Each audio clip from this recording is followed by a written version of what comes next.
रहीम। अस्सलाम वालेकुम my dear student. आज की इस वीडियो में क्वेश्चन वेरी इंपॉर्टेंट क्वेश्चन है और बहुत बार बोर्ड का जो पेपर आता है मैथमेटिक्स का उसमें इस तरह के क्वेश्चन पूछे जाते हैं। हो सकता है कि यहाँ पे जो डिजिट या रकम जो इक्वेशन दी गई है वो मुख्तलिफ हो सकती है, लेकिन आपने जो इसका प्रोसीजर है उसी को समझना है। क्वेश्चन जो मर्जी दे दे आपने उसे फिर आसानी से सॉल्व कर लेना है। तो चलें हम चलते हैं इसकी सॉल्यूशन की तरफ। यहाँ पे लिखा है फैक्टराइजेशन द फॉलोइंग क्वेश्चन, यानी बजरिया तजदीद जो है आपने इसको क्या करना है, हल करना है। ये है फर्स्ट पार्ट, वाई का square minus 7y plus 12 is equal to 0। और सेकंड पार्ट है m का square minus 2m is equal to minus 15। तो चलें हम क्वेश्चन का पार्ट जो है फर्स्ट जो है उसको सॉल्व करके आपको दिखाते हैं। सबसे पहले जो इंग्लिश मीडियम के स्टूडेंट हैं उन्होंने सॉल्यूशन लिखना होता है, जो उर्दू मीडियम वाले हैं उन्होंने हल लिखना होता है। हल लिखने के बाद एक दफ़ा आपने उसी इक्वेशन को सेम टू सेम वैसे क्या करना होता है, लिख देना होता है। ये इक्वेशन हमने लिख दी। अब आपने इस वाई के साथ कुछ नहीं, तो इसका मतलब है इसके साथ क्या है, वन ज़रूर है। तो इसका मतलब ये हुआ कि आपने 1 को मल्टीप्लाई करना है 12 से, तो आंसर कितना आएगा, 12।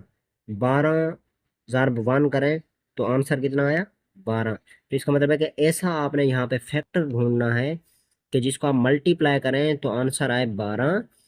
कितना है, 12। अगर उसको जमा नफी करें तो आंसर आपके पास प्यारे बच्चों आना चाहिए माइनस का 7। तो इस तरह का हम यहाँ पे ढूंढने की कोशिश करते हैं। अगर मैं 3/4 करूँ तो अगर इन दोनों को मल्टीप्लाई करूँ तो हमारे पास 12 आंसर आता है। इसका मतलब है कि ये वाले हमारा जो फैक्टर है वो बिल्कुल क्या है, ठीक हो गया। अब अगर 3 और 4 को मैं जमा करूँ तो जवाब 7 आता है कि नहीं आता, तो इसका मतलब है कि ये हमारे फैक्टर बिल्कुल ठीक है। तो अब चलें क्वेश्चन की जानिब। वाई का स्क्वायर माइनस कर देंगे 3y minus 4y plus 12 is equal to 0। अब यहाँ पे आप देखें कि अगर इन दोनों को मैं जमा करूँ, क्योंकि माइनस माइनस ये जमा हो जाएंगे, अलामत वही माइनस की आएगी, तो ये 7y वैसे की वैसी रकम बन जाएगी। तो इसका मतलब है हम जो फैक्टराइजेशन कर रहे हैं वो बिल्कुल क्या है, दुरुस्त है।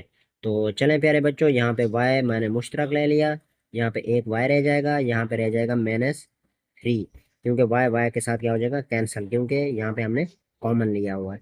तो यहाँ पे -4 मैंने कॉमन लिया है और यहाँ पे y रह जाएगा। माइनस प्लस के साथ जब मल्टीप्लाई हो जाएगी प्यारे बच्चों क्या हो जाएगा, माइनस की अलामत आ जाएगी। 4 3 जार क्या होता है, 12। जब आप इसको डिवाइड करें तो नहीं तो आपने इस तरह कर लेना है, 3 4 जार कितना होता है, 12। तो इसका मतलब क्या है कि आपके पास यहाँ पे क्या बचा, 3 इज इक्वल टू 0। अब ये देखें ये दोनों सेम है और एक ये है, एक आपने इन कॉमन में से ले लेनी है रकम और दूसरी आपने ये ले लेनी है, y-4 इंटू वाई, ये क्या है, sorry, y-3 is equal to 0। अब ये आपके पास क्या है, फैक्टर बन गए। तो अब आप इसको आसानी के साथ प्यारे बच्चों क्या कर सकते हैं, हल कर सकते हैं। y-4 इज इक्वल टू 0, आप दरमियान में लाइन ड्रा कर लें और फिर यहाँ पे है y-3 is equal to 0। Answer आएगा y इज इक्वल टू 4 और इसका आएगा y इज इक्वल टू 3। तो इसका हल सेट क्या बनेगा प्यारे बच्चों, 4 और 3।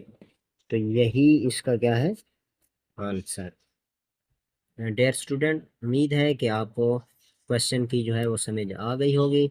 अगर फिर भी आपको फैक्टर बनाने में या कहीं और आपको कोई मसला है तो आप हमसे कमेंट सेक्शन में अपना सवाल पूछ सकते हैं। मिलते हैं नेक्स्ट वीडियो में, तब तक के लिए आप हमें दें इजाज़त। अल्लाह हामियो नासिर।